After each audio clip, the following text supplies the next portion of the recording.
ہم یہ کہتے ہیں کہ وہ رائے صرف محمد صلی اللہ علیہ وسلم کے پاس ہے، آپ صلی اللہ علیہ وسلم کے علاوہ کسی کے پاس نہیں ہے۔ اس میں اتنی جامع تعلیمات ہیں، خدا سے تمہارا کیا ریلیشن ہونا چاہیے، ہمیں بتایا 5 ٹائم نماز ہے، مہینے سال میں 1 دفعہ رمضان ہے، زندگی میں 1 دفعہ حج ہے، اور تسبیحات ہیں اللہ تعالیٰ کی جتنی چاہے کرو، اللہ کے لیے صدقات و خیرات کرو۔ مخلوق سے ریلیشن میں ماں کے حقوق کیا ہیں، باپ کے حقوق کیا ہیں، بہن بھائیوں کے کیا ہیں، اولاد کے کیا ہیں، بیوی کے کیا ہیں، عورت میں شوہر کے کیا ہیں، پڑوسیوں کے کیا ہیں، اور ایک طویل فہرست ہے ان حقوق کی، ذمہ داریاں ڈالی گئی ہیں۔ یہ ہے مخلوق سے ریلیشن، صرف ہوائی بات نہیں ہے، پوری ڈیٹیل ہے اس کی، اتنی بڑی بڑی فقہ کی کتابیں، اسلامی قوانین کی کتابیں ہیں۔ پھر اللہ نے محمد صلی اللہ علیہ وسلم کی جو اقوال ہیں ان کی حفاظت ایسے کر کے دکھائی ہے کہ 1400 سال پہلے تو کیا 100 سال پہلے کسی شخص کی الفاظ کی ایسی حفاظت نہیں ہوئی ہے۔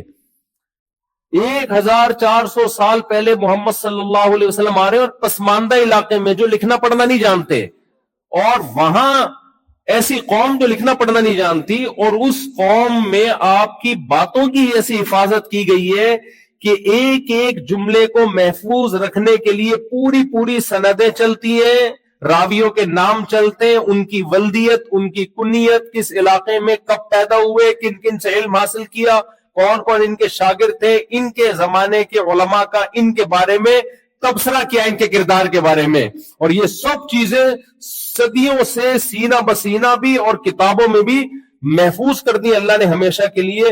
کسی ایک انسان کو اتنا پروٹوکول اس کائنات میں کبھی بھی نہ ملا اور نہ مل سکتا ہے۔ تو یہ اس بات کی علامت ہے کہ میسنجر آف گاڈ حقیقی معنی میں صرف اور صرف کون ہے؟ محمد صلی اللہ علیہ وسلم ہے، صرف آپ کی تعلیمات ہیں۔ تو اس لیے میرے بھائی آپ ٹورنٹو میں رہو ضرور، لیکن سب سے بڑا جو اللہ کے آپ پر انعام ہے وہ ایمان ہے۔ اس ایمان سے کبھی دستبردار مت ہونا۔ یہ ہمیں فری میں مل گیا۔ انسان کو جو چیز فری میں ملتی ہے انسان اس کی قدر نہیں کرتا، تو اس کی قدر کرو۔ اللہ کی نظر میں سب سے زیادہ ویلیو کس چیز کی ہے؟ کون مجھے مانتا ہے، میرے پیغمبروں کو، میری کتابوں کو مانتا ہے، اور کون نہیں مانتا۔ تو آپ نہ ماننے والے مت بنو۔ تو کون سی چیزیں آپ کو ایمان پہ قائم رکھیں گی؟ مسجد کے قریب رہنا، علماء سے جڑتے رہنا، گیدرنگ میں رہنا۔ دیکھو نوح علیہ السلام کا بیٹا پیغمبر کا بیٹا ہو کے کافر تھا، کیوں؟ ماحول کون سا تھا؟ اللہ کے انکار کرنے والوں۔ پیغمبر کا بیٹا ہو کے وہ کفر کی حالت میں موت ہوئی ہے۔ تو میں اور آپ کس کھیت کی مولی ہیں بھائی؟ اس کا پتہ چلتا ہے ماحول، کیونکہ ماحول کیا تھا؟ کامن تھی یہ چیز، اللہ کا انکار۔ آپ جس سوسائٹی میں رہتے ہو وہاں شراب پینا بولو کامن ہے، تو آپ کے بچوں کے بگڑنے کا اندیشہ بولو نا، بس بات مکمل کر رہا ہوں میں، زیادہ۔ آپ جس سوسائٹی میں رہتے ہو وہاں girl friend boy friend common ہے، اور آپ نوح علیہ السلام نہیں ہو۔ نوح علیہ السلام کا بیٹا شرک کامن ہونے کی وجہ سے مشرک تھا، تو آپ تو نوح علیہ السلام نہیں ہو۔ تو آپ کے لیے زیادہ فکر کرنی چاہیے۔ آپ کا بیٹا شراب کی طرف جا سکتا ہے، گرل فرینڈ کی طرف بولو نا آپ بھی جا سکتے ہو، کامن ہے، سب کچھ ہو سکتا ہے، اور ہو رہا ہے، سوسائٹی میں نظر آ رہا ہے۔ تو اس لیے آپ کو اپنی فکر، اپنی اولاد کی فکر زیادہ نہیں بلکہ بہت زیادہ کرنی ہے۔ ایسی ختم ہو گئی نا۔ دیکھو 2 ڈاکٹر بیٹھے ہوئے، آپ کو پتہ نہیں چل رہا ان میں سچی مچی کا ڈاکٹر کون سا ہے، جھوٹی موٹی کا کون سا ہے؟ کیا خیال ہے؟ کنفیوز، دونوں کہہ رہے ہیں میں ڈاکٹر ہوں، وہ کہہ رہے ہیں نہیں میں ڈاکٹر ہوں۔ آپ گئے، ایک نے لگایا، آپ کا سینہ چیک کیا، آپ کا بلڈ پریشر چیک کیا، رپورٹ تیار کی، دوا لکھ کے دی، لو بھائی کھاؤ۔ دوسرے نے کیا کیا؟ اس کو یہی نہیں پتا چیک کرنا کیا ہے، اس کا ہے اس کے لنگس چیک کرنے ہیں، اس کے گردے چیک کرنے ہیں، دوا کیا لکھ کے دینی، نہ اس کو پیناڈول کی سپیلنگ آ رہی ہے، نہ اس کو ڈسپرین کی سپیلنگ آ رہی ہے، نہ اس کو شوگر کی کسی دوا کا پتا۔ وہ بیٹھ کے